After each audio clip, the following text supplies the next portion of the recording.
अस्सलातु खैरुम मिनन नौम। मैंने जरा थोड़ा सा अलग सी बात करनी है। मैं ये मानता हूं कि जब तक हम अपने रब के फर्मा बरदार रहेंगे तो हमारे नीचे की जितनी भी चीजें हैं वो सब हमारी फर्मा बरदार रहेंगी। नहीं समझे? नहीं समझे? जब तक आप अपने मालिक के वफादार रहेंगे तब तक आपके नीचे जो लोग हैं वो आपके वफादार रहेंगे। क्या बात कही है, जिंदाबाद।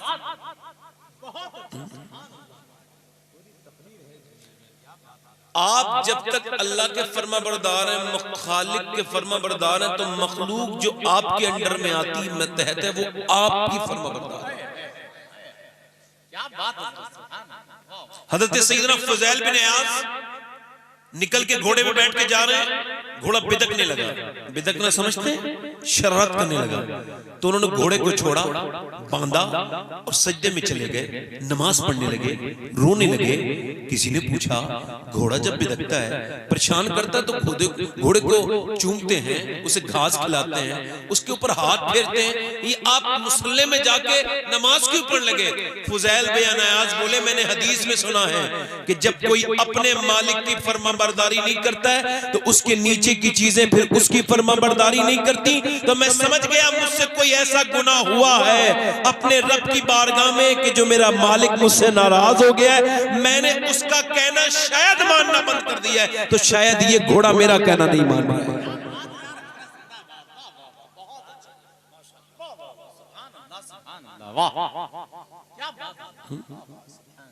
माँ बाप जो है ना, मेरी तरफ देखें, माँ बाप जो है ना, हुजूर अलैहिस्सलाम फरमाते हैं जब कोई अपने माँ बाप की खिदमत करेगा तो अल्लाह एक बंदा, देखिए मैं कोई दावा नहीं करता हूं, मगर मैंने कहीं ये हदीस में नहीं पढ़ा, दावा नहीं कर रहा हूं, अगर कोई दिखाएगा तो मान जाऊंगा कि कोई अपने माँ बाप की खिदमत करे तो उसकी औलाद उसकी खिदमत करेगी। ये मैंने कभी नहीं पढ़ा। ये मैंने पढ़ा है, हुजूर फरमाते हैं कि जब कोई अपने माँ बाप की खिदमत करेगा तो अल्लाह एक बंदा ऐसा पैदा करेगा जो उसके बुढ़ापे में उसकी खिदमत करेगा। अब उसकी वो औलाद भी हो सकती है और इसके अलावा कोई और भी हो सकता है। और हमने ऐसा देखा भी है कि माँ बाप को औलाद छोड़ देती है और कोई दूसरा खिदमत करता है। देखा है नहीं देखा है आपने? ये बात देखी गई नहीं देखी गई? अब ये बात कहना कभी कभी ऐसा होता है कि पड़ोसी कर देता है। तो आप जब खिदमत करें तो इस नियत से करें कि बदला अल्लाह देगा। इस हदीस का साफ साफ मतलब ये है कि जब आप माँ बाप की खिदमत करें तो ये नियत करके ना करें कि मेरी औलाद मेरी करे, ये नियत करके करें कि मेरे रब और उसके रसूल का ये हुक्म है, मैं अपने माँ बाप की खिदमत कर रहा हूं और इसका बदला मुझे अपनी औलाद से नहीं अपने परवरदिगार से चाहिए। बहुत अच्छा, बहुत समझ रहे हैं बात? आपको बात मेरी समझ रहे हैं? अच्छा, अब मैं जो बात कर रहा था वो ये है कि माँ बाप नेक होते हैं तो बच्चे, तकरीर आज मैं यही करूंगा, माँ बाप जब तक नेक नहीं होंगे बच्चे नेक है ना? बच्चे नेक, अल्लाह चाहे कोई हो जाए तो अलग सी बात है। चप्पल वाले भाई बैठ जा जरा, हाँ बैठ जा भाई, तेरे फायदे की बात करूंगा मेरे भाई, मैं तो खादिम हूं, खिदमत करने आया हूं।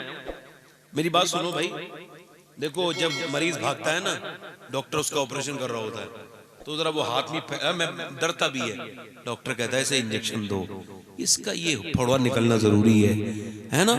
जाने कहीं नहीं देता, सुन करके इलाज करता है। समझ आ रही नहीं आ रही है? तो थोड़ा बहुत तो हमें भी हक है ना कि हम थोड़ा बहुत रोक राक के इलाज कर दें।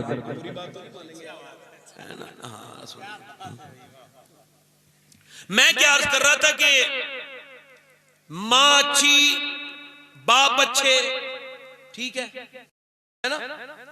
तकरीर हो रही है हैदराबाद दक्कन में, डीएम औरत आ गई, डीएम इमाम आले मकाम की जलसा है, इमाम हुसैन, डीएम औरत है, माइक पर आई है, आकर के कहती है मैं हुसैन से बड़ी आस्था रखती हूं, हुसैन में मुझे यकीन है, हुसैनियत में यकीन है, नेल्सन मंडेला की वजह से मुझे हुसैन से मोहब्बत है। वो डीएम गैर मुस्लिम है, मुसलमान नहीं है, खड़े होके कहती है मगर सवाल ये करना चाहती हूँ कि 1400 बरस बीत गए, मुसलमानों तुम्हें कोई दूसरा हुसैन क्यों नहीं मिला? 1400 बरस हो गए, किसी ने कोई जवाब नहीं दिया। उसने फिर कहा क्या तुम्हारे पास कोई जवाब नहीं मेरी बात का? ये बताओ 1400 बरस हो गए, दूसरा कोई हुसैन क्यों नहीं पैदा हुआ? कोई नहीं बोला। उसने तीसरी बार कहा तो एक बूढ़ा खड़ा हुआ, आंखों में आंसू लाके, कोई अल्लाह का वली था, बोले ओ मेरी बेटी क्या जलील करने आई है?